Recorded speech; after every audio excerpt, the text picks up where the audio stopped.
Quatrième, pyramide et cône. Correction de l'exercice 62 de la fiche d'activité.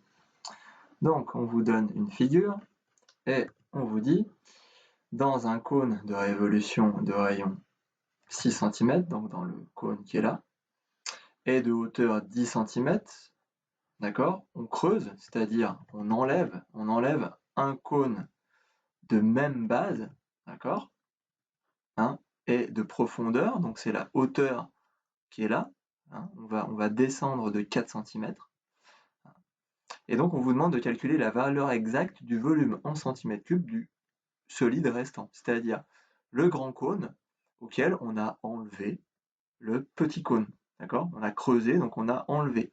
Donc on vous demande d'arrondir à l'unité le volume, c'est-à-dire au centimètre cube près.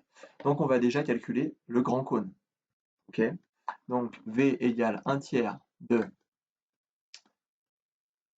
pi fois R au carré. R, bah, c'est 6 cm, le rayon.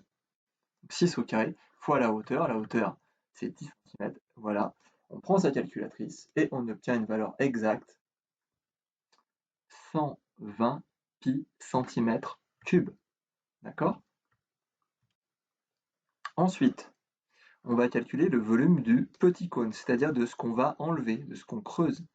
Donc V égale 1/3 fois pi fois R au carré, c'est toujours le même R, c'est toujours le rayon de 6, parce qu'en en fait, on a dit qu'on creusait en enlevant un cône de même rayon, de même base. Par contre, la hauteur, c'est la profondeur à laquelle on a creusé, c'est 4 cm. Voilà, on prend sa calculatrice, on rentre tout ça et on obtient exactement 48 pi centimètres carrés. Voilà, maintenant le volume restant, eh bien, il va s'agir de faire la soustraction du grand cône, le grand volume, moins le petit volume.